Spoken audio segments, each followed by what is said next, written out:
Sebuah perusahaan raksasa berdiri sejak 1958, dikenal sebagai salah satu pengusaha industri rokok nasional. Tapi kini, sebuah video viral memperlihatkan para karyawan gudang garam menangis, berpelukan, dan saling berpamitan. Kata yang terucap hanyalah satu, PHK massal. Apakah ini sekedar rumor yang dilebih-lebihkan? Atau justru kenyataan pahit tentang goyahnya bisnis rokok Indonesia?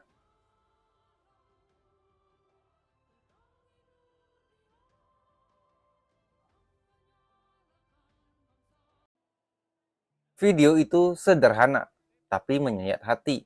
Sejumlah karyawan dengan seragam merah biru berkumpul di aula. Begitu kabar PHK diumumkan, suasana berubah menjadi lautan air mata. Mereka saling merangkul, bersalaman, seolah sebuah keluarga besar yang dipaksa bubar dalam sekejap. Namun hingga kini, manajemen gudang garam belum memberikan klarifikasi resmi. Banyak media Indonesia mencoba menghubungi, tapi tidak ada jawaban. Ketika publik menunggu kejelasan, yang muncul justru bantahan dari pihak manajemen lokal di Tuban, yang menyebut perusahaan masih baik-baik saja. Lalu pertanyaannya, jika perusahaan baik-baik saja, mengapa ada begitu banyak karyawan yang menangis dan berpamitan dalam video itu?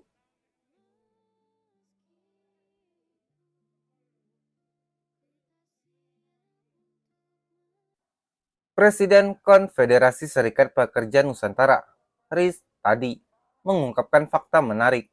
Menurutnya, seringkali pengusaha berusaha menutup rapat-rapat informasi soal PHK, baru ketika para pekerja membocorkan ke media, atau terjadi sengketa soal hak pesangon. Publik tahu bahwa ada ribuan pekerja yang telah jadi korban. Inilah yang membuat isu gudang garam semakin misterius. Ristadi bahkan menyebut dalam banyak kasus, angka PHK di lapangan jauh lebih besar dibandingkan data resmi yang diumumkan. Itulah mengapa Serikat Buruh menuntut pemerintah turun langsung ke lapangan. Bagi buruh, kejelasan sangat penting. Mereka bukan hanya kehilangan pekerjaan, tapi juga masa depan, hak pesangon, dan sumber penghidupan keluarganya.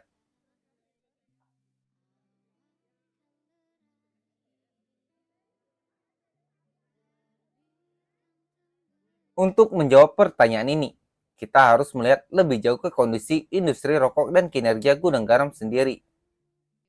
Pertama, kinerja keuangan jeblok.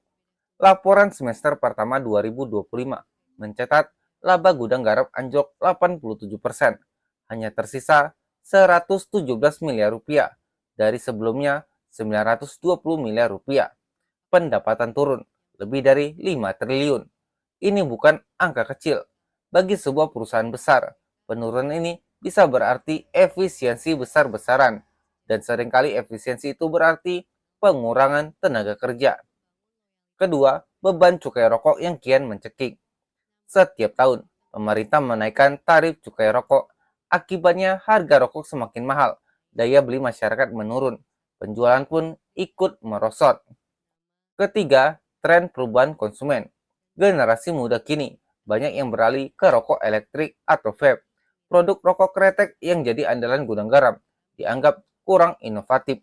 Menurut Presiden Partai Buruh, Said Iqbal, gudang garam gagal beradaptasi dengan perubahan zaman, sehingga produknya makin sulit bersaing di pasar. Keempat, pasokan bahan baku tembakau terganggu. Di Temanggung dan daerah penghasil tembakau lain, pabrik rokok termasuk gudang garam menghentikan pembelian tembakau dari petani.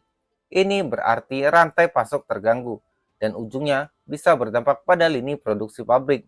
Semua faktor ini membentuk gambaran besar PHK massal bukan sekedar isu, tapi konsekuensi logis dari bisnis yang sedang tertekan keras.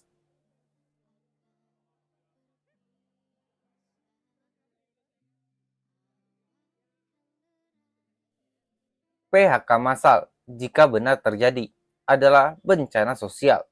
Tidak hanya bagi ribuan buruh di pabrik Tuban dan Kediri, tapi juga bagi ribuan keluarga petani tembakau yang menggantungkan hidup dari serapan gudang garam. Ketika pabrik berhenti membeli, petani hanya bisa menatap hasil panen yang menumpuk tanpa pembeli.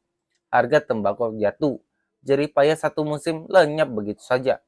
Jika tren ini berlanjut, bukan hanya buruh yang kehilangan pekerjaan, tapi daerah penghasil tembakau bisa terpuruk. Lebih jauh, isu ini membuka pertanyaan besar tentang masa depan industri rokok nasional. Apakah kita sedang menyaksikan runtuhnya dominasi perusahaan-perusahaan lama yang gagal berinovasi di tengah tekanan regulasi dan perubahan pasar? Kawan-kawan, inilah sisi gelap yang jarang disorot. Nasib buruk dan petani yang terjepit di antara keuntungan korporasi, kebijakan negara, dan perubahan zaman. Pertanyaannya, jika benar terjadi PHK massal di gudang garam, siapa yang paling bertanggung jawab? Apakah perusahaan yang gagal beradaptasi, atau pemerintah yang menaikkan cukai tanpa solusi, atau kita sebagai konsumen yang mengubah selera pasar? Silakan tinggalkan pendapat Anda di kolom komentar. Jangan lupa like, share, dan subscribe, karena suara Anda bisa jadi tekanan agar kebenaran tidak terus ditutup-tutupi. Sampai jumpa di video berikutnya. Stay waras di dunia yang semakin gila.